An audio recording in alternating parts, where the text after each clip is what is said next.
बढ़ते हैं खबरों में आके थोड़ी देर में केजरीवाल की याचिका पर सुनवाई होगी। केजरीवाल की याचिका पर दिल्ली हाई कोर्ट में हियरिंग होगी। केजरीवाल ने गिरफ्तारी को हाई कोर्ट में चुनौती दी है। बड़ी खबर आपको बता रहे हैं, दिल्ली के मुख्यमंत्री अरविंद केजरीवाल की गिरफ्तारी और जुडिशियल कस्टडी के खिलाफ आज हाई कोर्ट में सुनवाई होगी। केजरीवाल ने खुद की रिहाई की मांग की है और बड़ी जानकारी आपको देते चले, इस पूरे मामले को लेकर हियरिंग शुरू हो चुकी है, यानी कि सुनवाई शुरू हो चुकी है। केजरीवाल की याचिका पर दिल्ली हाई कोर्ट में सुनवाई जारी। केजरीवाल ने गिरफ्तारी को हाई कोर्ट में चुनौती दी है। दिल्ली के मुख्यमंत्री अरविंद केजरीवाल, जिनकी मुसीबतें लगातार बढ़ती हुई नजर आ रही है, दिल्ली में लगातार आपके जो कार्यकर्ता हैं वो इसका विरोध प्रदर्शन करते नजर आ रहे हैं और आज इस पूरे मामले में, केजरीवाल की गिरफ्तारी के मामले में हाई कोर्ट में सुनवाई जारी है। केजरीवाल ने खुद की रिहाई की मांग की है, जबकि ईडी ने रिहाई का विरोध किया है। मंगलवार को जांच एजेंसी ने दिल्ली हाई कोर्ट में अपना जवाब भी दाखिल किया है और ईडी ने हाई कोर्ट को बताया कि केजरीवाल ने हवाला लेन देन को खुद नहीं संभाला, यानी उनका डायरेक्ट लिंक नहीं था और इस घोटाले में सबसे महत्वपूर्ण सबूत जो उनकी भूमिका को दर्शाता है वो है साजिश के बारे में केजरीवाल को जानकारी होना। ईडी ने जवाब में यह भी कहा है कि अरविंद केजरीवाल कुछ व्यक्तियों को लाभ पहुंचाने के लिए आबकारी नीति 2021-22 तैयार करने की साजिश में शामिल थे और उस पॉलिसी में लाभ देने के बदले शराब व्यवसायियों से रिश्वत मांगने में भी शामिल थे। तो ये ईडी का जवाब आपको बता रहे हैं और इसी खबर पर अधिक अपडेट के साथ सुमित हमारे साथ जुड़ गए हैं। सुमित, केजरीवाल की मुसीबतें बढ़ेंगी या फिर कुछ राहत उन्हें मिलता हुआ नजर आएगा? आज गिरफ्तारी वाली याचिका जिसे चुनौती दी गई है केजरीवाल की तरफ से, उस पर सुनवाई शुरू हो चुकी है, क्या अपडेट है? जी बिल्कुल, देखिए दिल्ली हाई कोर्ट में केजरीवाल की याचिका पर सुनवाई शुरू हो गई है। अभिषेक मनु सिंघवी वरिष्ठ वकील जो हैं वो केजरीवाल की ओर से दलीलें देना उन्होंने शुरू कर दिया है। बेहद अहम सुनवाई है क्योंकि दिल्ली हाई कोर्ट ने आज ही संकेत दिए हैं कि इस पूरे मामले को लेकर वो सुनवाई कंप्लीट कर लेगा, क्योंकि दो याचिकाएं मुख्यतः रूप से केजरीवाल ने दायर की है। पहली याचिका पूरी गिरफ्तारी और रिमांड आदेश को चैलेंज किया गया है और दूसरी जो याचिका है वो अंतरिम तौर पर राहत की मांग है, जिसमें अंतरिम तौर पर रिहाई की मांग सीएम केजरीवाल कर रहे हैं। केजरीवाल का कहना है कि जब तक दिल्ली हाई कोर्ट में यह मामला लंबित रहेगा तब तक उन्हें तत्काल रिहा कर दिया जाए। जो अंतरिम राहत की मांग वाली जो याचिका है उस पर आज दिल्ली हाई कोर्ट सुनवाई कंप्लीट कर लेगा। ये आज दिल्ली हाई कोर्ट की जो जज हैं जस्टिस स्वर्णकांता शर्मा, उन्होंने आज सुबह ही संकेत दे दिए थे। फिलहाल इस पूरे मामले को लेकर अभिषेक मनु सिंघवी जो हैं वो दलील केजरीवाल की ओर से दे रहे हैं और तत्काल रिहाई की जो गुहार है वो लगा रहे हैं। केजरीवाल का पक्ष रखने के बाद ईडी का पक्ष जो है वो कोर्ट में रखा जाएगा। उसके बाद कोर्ट आज ही इस मामले में आदेश सुरक्षित करने के बाद शाम तक जो है आदेश दे सकता है। बहरहाल इस पूरे मसले को लेकर जो ईडी का जवाब दिल्ली हाई कोर्ट में आया है वह बेहद अहम है, जिसमें ईडी सीधे तौर पर कह रही है कि इस पूरे शराब नीति घोटाले के मास्टरमाइंड यानी कि सरगना और मुख्य साजिशकर्ता सीएम केजरीवाल हैं और साउथ ग्रुप से कमीशन लेने के एवज में उन्होंने शराब नीति को बदला था और 45 करोड़ रुपए जो है वो गोवा कैंपेनिंग चुनाव के लिए सीएम केजरीवाल ने ही खर्च किया था। तो ऐसे गंभीर आरोप जो है वो ईडी यहाँ केजरीवाल पर लगा रही है। हालांकि अभिषेक मनु सिंघवी ने सीधे तौर पर कहा है कि उन्हें 7 से 9 पॉइंट पर अपना पक्ष रखना है और ये बताना है कि कैसे सीएम केजरीवाल की जो गिरफ्तारी है वो अवैध है, क्योंकि 2 साल से इस पूरे मामले को लेकर ईडी जांच कर रही है, लेकिन चुनाव से एन वक्त पहले ये गिरफ्तारी सीधे तौर पर राजनीतिक गिरफ्तारी है और पॉलिटिकल वेंडेटा की तरफ यानी कि पॉलिटिकल राजनीतिक द्वेष के तहत उनको गिरफ्तार किया गया है। लिहाजा तत्काल रिहाई के हकदार जो हैं वो सीएम केजरीवाल हैं। आपको याद होगा कि पिछली सुनवाई में दिल्ली हाई कोर्ट ने तत्काल रिहाई की मांग ठुकरा दी थी और ईडी को जवाब दाखिल करने के लिए वक्त दिया था। तो ईडी का जवाब आ गया है और केजरीवाल की ओर से पक्ष रखा जा रहा है। उसके बाद ईडी जो है अपना पक्ष रखना शुरू करेगी। अब बिल्कुल देखिए, इससे पहले की सुनवाई की अगर हम बात करें, जैसा कि आप भी जिक्र कर रहे थे सुमित, केजरीवाल को राहत मिलती नजर नहीं आई। सबसे महत्वपूर्ण हो जाता है जो ईडी की तरफ से जवाब दाखिल किया गया है, उसमें साफ साफ इनडायरेक्ट ही केजरीवाल को दोषी ठहराया गया है। निश्चित तौर पर देखिए, ईडी जांच एजेंसी है और ईडी का सीधे तौर पर कहना है कि यह आर्थिक अपराध का मामला है। ऐसे में सीएम केजरीवाल मुख्य साजिशकर्ता हैं इस पूरे मामले को लेकर और मुख्य सरगना भी हैं। ऐसे में उनका जेल से बाहर आ पाना संभव नहीं हो सकता है। अगर वो जेल से बाहर आएंगे तो सबूतों और गवाहों को प्रभावित कर सकते हैं। और ईडी यहाँ दोनों याचिका जो केजरीवाल की है उसका यहाँ विरोध कर रही है। हालांकि जो अंतरिम राहत की मांग है सीएम केजरीवाल की, वो बहुत बड़ी मांग है, क्योंकि ऐसे मामले में तत्काल रिहाई जो है वो बहुत ही कम केस में हो पाती है, क्योंकि ये पीएमएलए एक्ट में जो सेक्शन 45 है, क्योंकि कल जिस तरह से संजय सिंह को जो जमानत मिली है उसमें सुप्रीम कोर्ट ने भी कहा है कि इस केस के आधार पर कोई अन्य आरोपी जो है वो जमानत की गुहार नहीं लगा सकता है। तो ऐसे में जब केजरीवाल को मुख्य सरगना और मुख्य साजिशकर्ता यहाँ ईडी बता रही है तो बेहद मुश्किल है कि तत्काल जो रिहाई का जो आदेश है वो दिल्ली हाई कोर्ट दे। लेकिन आज दिल्ली हाई कोर्ट ने संकेत दिया है कि वह इस पूरे मामले को लेकर सुनवाई कंप्लीट कर लेगा और आज ही आदेश इस पूरे मामले को लेकर दे सकता है।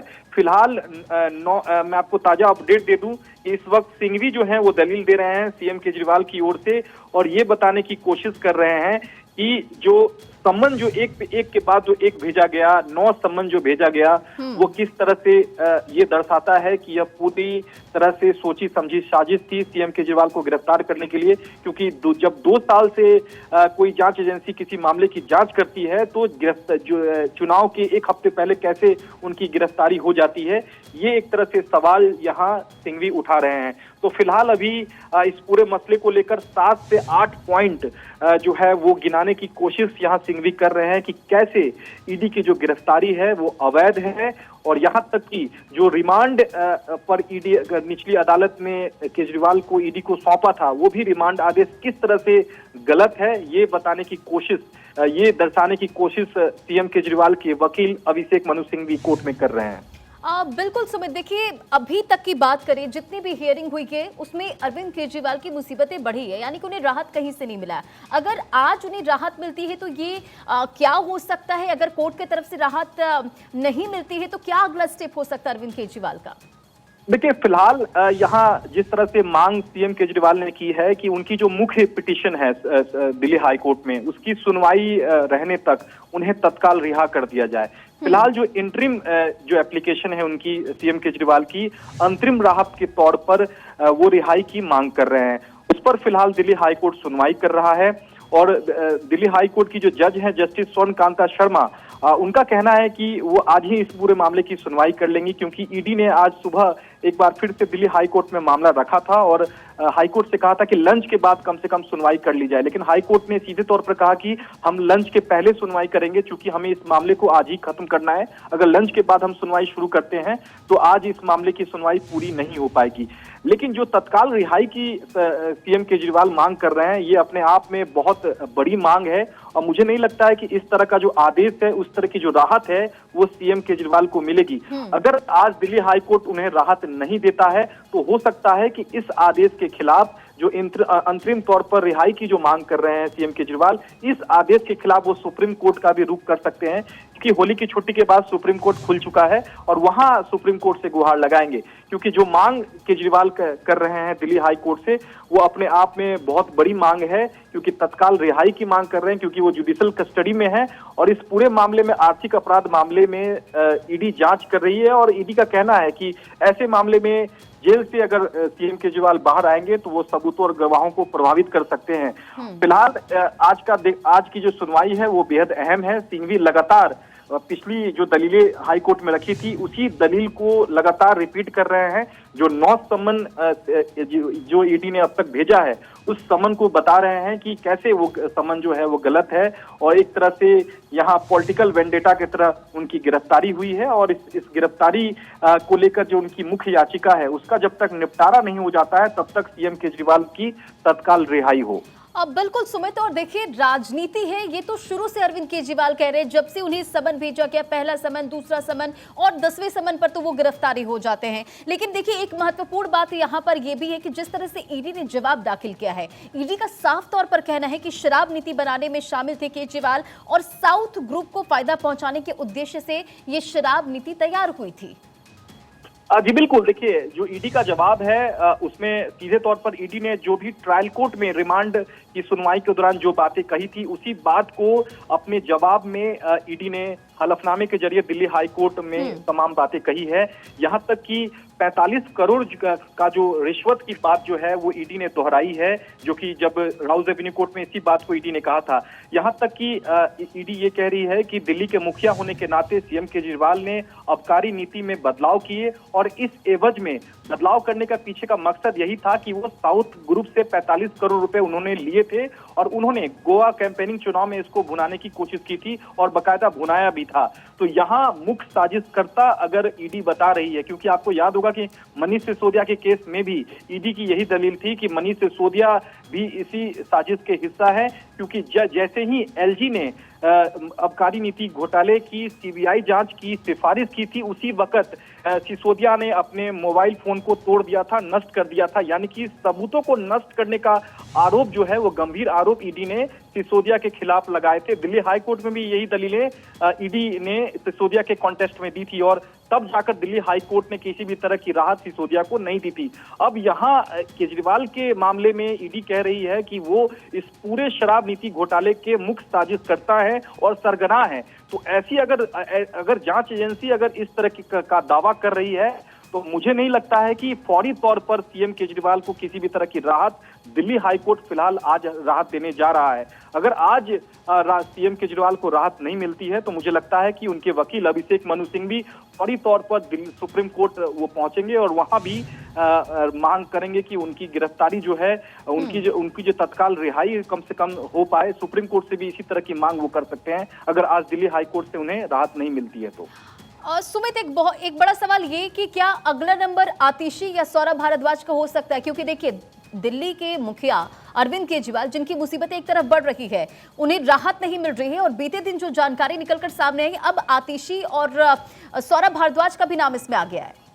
जी बिल्कुल, देखिए जब पिछले दिनों सीएम केजरीवाल को राउज एवेन्यू कोर्ट में पेश किया गया था तब ईडी के वकील एसवी राजू ने कोर्ट से कहा था कि पूछताछ में सीएम केजरीवाल ने 2 लोगों का नाम लिया है और ये कहा है कि जो इस पूरे मामले में जो रिपोर्ट है वो उनको करते थे, यानी कि आतिशी और सौरभ भारद्वाज को विजय नायर रिपोर्ट करता था। इसका साफ मतलब है कि ईडी यहाँ ये भी बताने की कोर्ट से कोशिश कर रही थी कि कैसे जांच को भटकाने की सीएम केजरीवाल कोशिश कर रही है। इसी आधार पर अब ये बात सामने आ रही थी कि आने वाले दिनों में आतिशी और सौरभ भारद्वाज से भी पूछताछ हो सकती है इस पूरे केस में, क्योंकि सीएम ने ईडी के सामने बयान दिया है कि जो कम्युनिकेशन इंचार्ज आम आदमी पार्टी का विजय नायर है उसने ये बताया था कि सीएम केजरीवाल ने ये बताया था कि विजय नायर रिपोर्ट करता था आतिशी और सौरभ भारद्वाज को। तो कहीं ना कहीं सीएम के इस बयान के आधार पर आगे पूछताछ जो है वो हो सकती है। जांच की आंच जो है, जांच का दायरा जो है लगातार आगे बढ़ सकता है। तो फिलहाल यही कहा जा सकता है कि इस पूरे मामले में ईडी जो है जांच कर रही है और आपको याद होगा कि हाईकोर्ट से लेकर सुप्रीम कोर्ट तक ने कहा था कि आर्थिक अपराध मामले में जांच एजेंसी जो है वो लंबी जांच करती है। ऐसे में अब आरोपियों का जेल से अगर बाहर आ पाना मुमकिन होगा तो कहीं ना कहीं सबूतों और गवाहों को टेम्पर करेगा। यहाँ तक कि आम आदमी पार्टी दावा कर रही है कि कल जिस तरह से सुप्रीम कोर्ट ने ऑर्डर दिया है, जो संजय सिंह को जमानत दी है, उस आधार पर बाकी आरोपियों को जमानत मिल सकती है। लेकिन सुप्रीम कोर्ट ने अपने लिखित आदेश में ये क्लियर कर दिया है कि संजय सिंह के मामले में उस आधार पर जमानत अन्य आरोपी नहीं मांग सकते। बिल्कुल, चलिए देखना होगा कि सुनवाई में क्या कुछ होता है, केजरीवाल को राहत मिलती है या उनके लिए मुसीबतें बढ़ती है। फिलहाल तमाम जानकारियों के लिए सुमित बहुत बहुत शुक्रिया।